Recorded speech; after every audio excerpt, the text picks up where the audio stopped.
Welcome to the Hot List, everybody. I'm Justin Brown. And I'm Dalen Brazelton. And you're probably watching us on the new KREX Plus app. Yes, available on Roku, Amazon Fire, and Apple TV. The future is here, Justin. Wow. Remind all of your friends about it. And if you happen to be watching this on our website, just scan that QR code right there.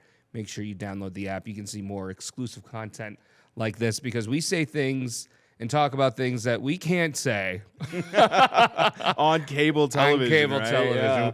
We might not even be able to say it here, but it's like the early days of TV when they didn't know what they were doing, so they're figuring it out. Yeah. All right, so what are we talking about today? Well, Justin, I've been getting bullied lately, okay? Ooh, by who? Yeah, the internet. They seem to think that my hairline is receding a little bit here. Who? Who's saying this? You know what? I shout out to some people in Chicago that watch KREX, all right? They feel it. They feel it, and it's not happening, okay? I will not be shaving my head, but I'll tell you one thing. If you were to be shaving your head, there is a big supportive community group out there on Reddit right now. The subreddit r/bald has been absolutely exploding in popularity. Justin, here's what's going on right now. Basically, people have been posting pictures of themselves from all different angles on Reddit and asking, do I shave my head? Should I go bald? And the comments, just because it's a subreddit about bald people, they're not holding back. They're not just saying everyone needs to shave their head, okay? They're taking it case-by-case basis here. And if they decide that they shouldn't, then they're very honest. But if they do decide that they need to shave their head, they have a very important message for that individual, and it is this picture right here. It is just covered. The comments are just loaded with this photo. I don't even know what the show is from, but they have photoshopped all of the hair off of the individuals and just saying it's time. And so right now, all of us at KREX, we're saying bald is beautiful. But I got to be honest here, Justin. I'm very attached to my hair. I don't know if I could rock the bald. I've noticed you when you showed me that picture of you skydiving, you were kind of rocking a shaved head. Oh, it was, yeah. Would you go back to that? Well, it's easy to upkeep. It's true. It's true. Yeah, I probably would. If I wasn't on TV right now, I probably would. I liked it. When I was in my when I was in a fraternity, I would do everyone's haircuts, and I would give buzz cuts. Oh, the last time I had a buzz cut was during COVID. Wow. When I couldn't get a haircut, and I just did it myself. And, you know what? I actually had the opposite thing during COVID. I grew my hair out super long during COVID and didn't cut it until I got this job. They're like, you could be on TV, but that Matt Main's got to go. I think today, some people can rock the bald, though. Oh, absolutely. Jason Statham, he can rock the bald. I think what's really important about being bald, though, is you have to have something else going on. You have to have an accessory. You got to have glasses or facial hair. You got to have something else going on. Yeah. You can't just be full egg in it, Like a rap sheet, maybe? Yeah, exactly. So that's what I wanted to talk about this week was just bald is beautiful, folks, okay? So are you going to shave your head then? Absolutely not. No. Unfortunately, there's a whole process. Being on TV, you got to get your new look okayed, and I just don't think it's going to happen. Yeah, I don't know. I don't know if I would if I would take advice from Reddit.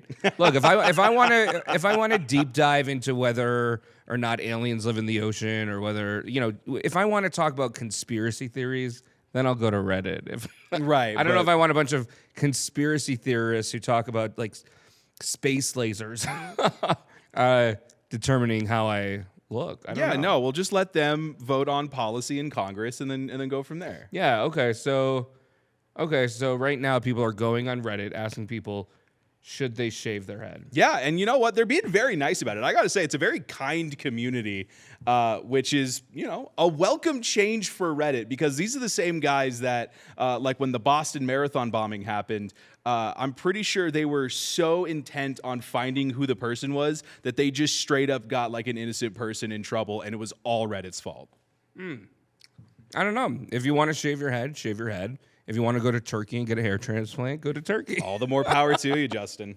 All right, what else is going on this week? Oh, you tell me. Oh, well, here's something that happened.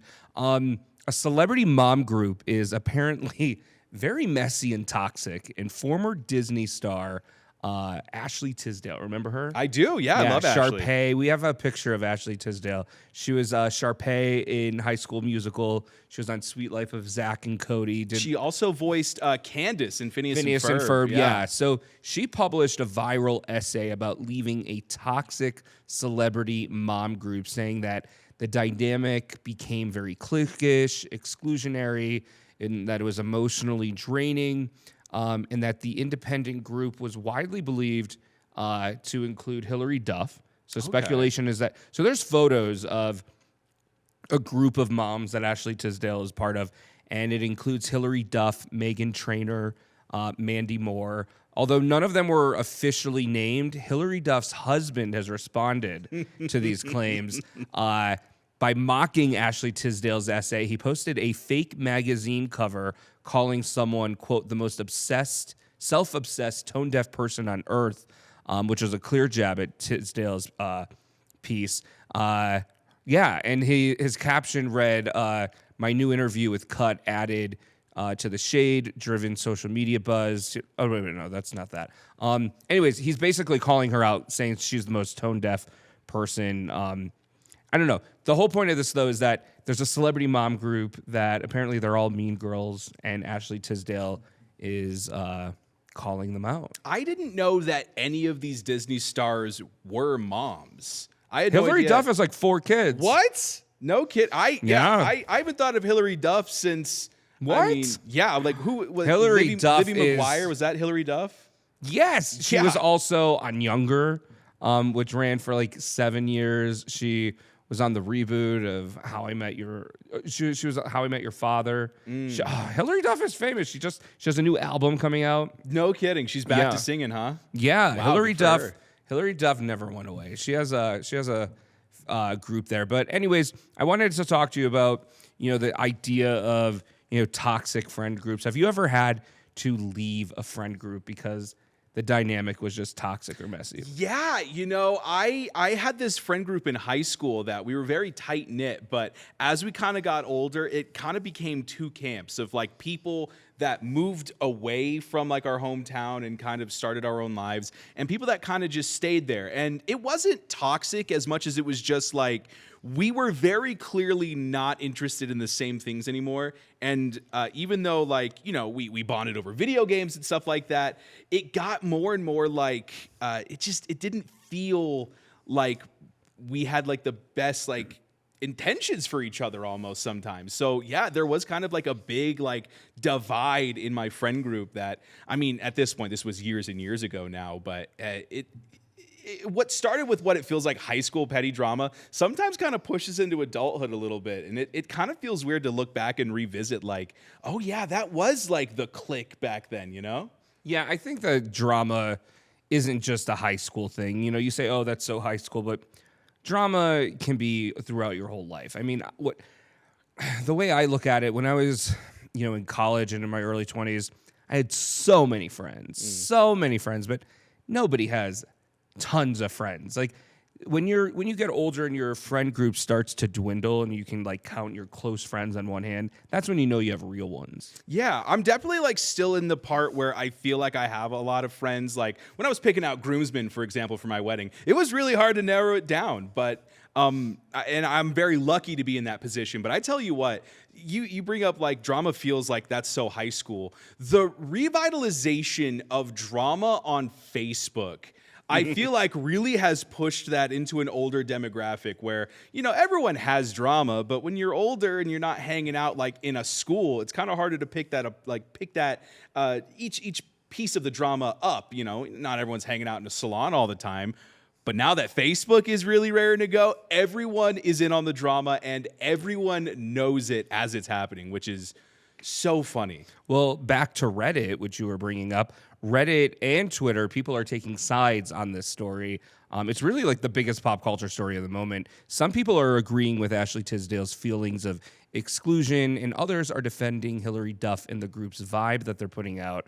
But the drama has sparked widespread online conversations about mom groups, mean girl behavior, celebrity friendships.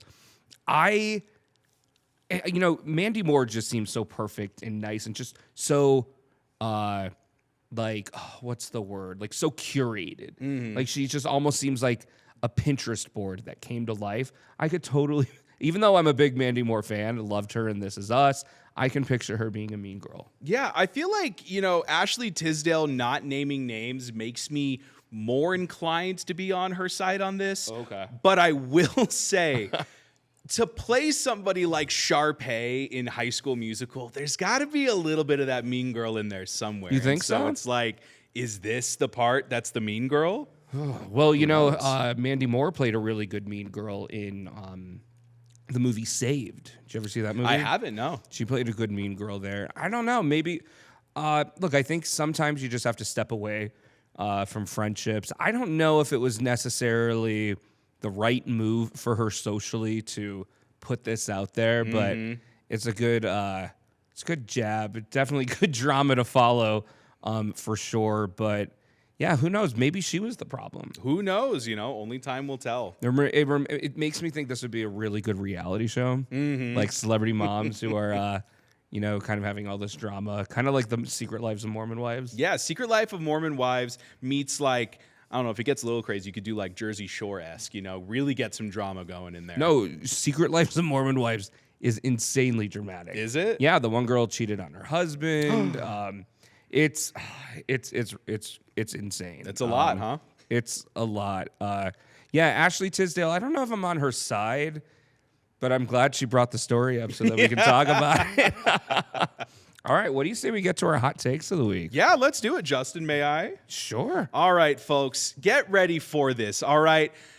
Dry January is stupid and nobody should participate in it. I'm kidding. That's not my hot take. I'm just a little upset right now.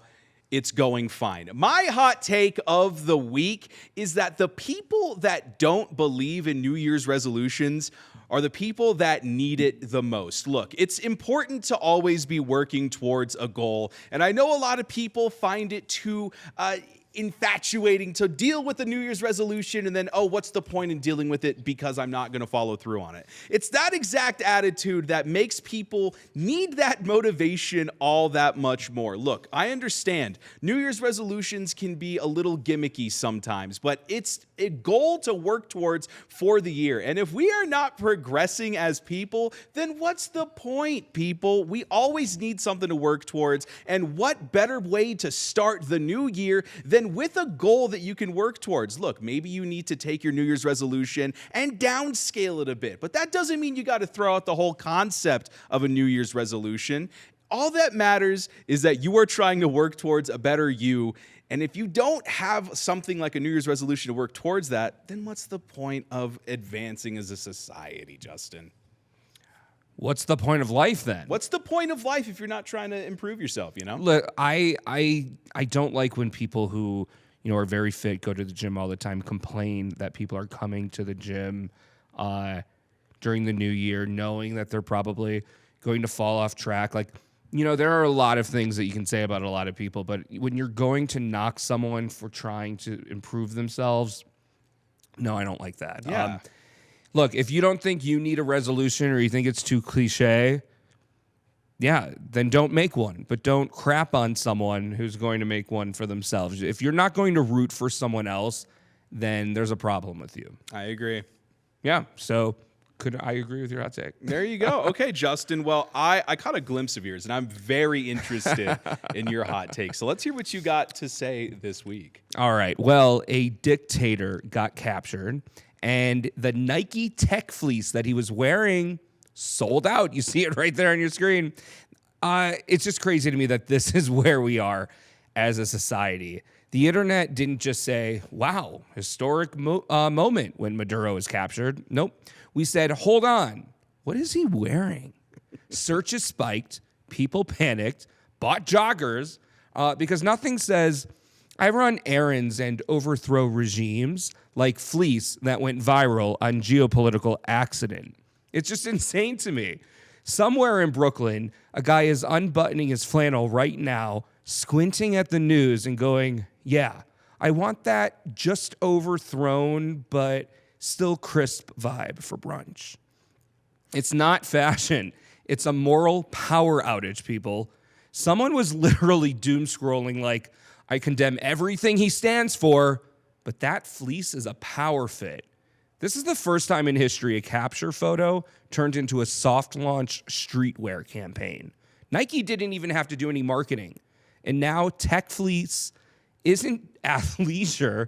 It's giving former head of state explaining this is all a misunderstanding. Meanwhile, I've been trying years to put together a look, and this guy gets arrested and accidentally becomes fall/winter inspo. Well, that's crazy confidence. It's not cozy. It's authoritarian comfort. And this hot take is if a dictator can get cuffed and still influence trends, we're not trend driven anymore. We're just vibes based with Wi-Fi. Because when the world catches fire and we don't ask why, instead we ask, does this come in charcoal? You know, Justin, I think I agree. But on top of that, this is not just a Maduro issue. Do you remember when Luigi Mangione was arrested? Oh, that and outfit. He had that outfit on. The green sweater. Yeah, people went berserk for it. And I agree. I think it's just like people are, they see what's going on and they go, yeah, that. I'll just wear that. Why not? Well, it's crazy to me. If we can bring up the footage of him again, what he's wearing, this outfit sold out. Yeah, and it sold out. It wasn't just a couple more. Yeah, look at that. Here's what I got that thing on though. I have that in black. Well, there you go. And I want to know though, who paid for this? Is this coming from taxpayer money? Because that's not a cheap outfit. That's like almost $200 more if you're getting like both. So like the jacket alone I think was like $178 or something like that. But like who's paying for that? Is that taxpayer dollars? Because there are cheap joggers at Target and Walmart he could get. Yeah, I don't know, Justin. I don't know. It's an interesting hot take, but it's crazy to me that he that when all of this was happening, you know, there were protesters out in the street. There were people crying and cheering that a dictator was overthrown, all different types of reaction. And then there was just bros out there just like, yep, adding that to cart. Yeah.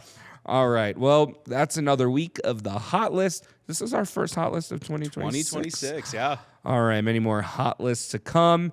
Yeah, thanks for joining us. We'll see you next time.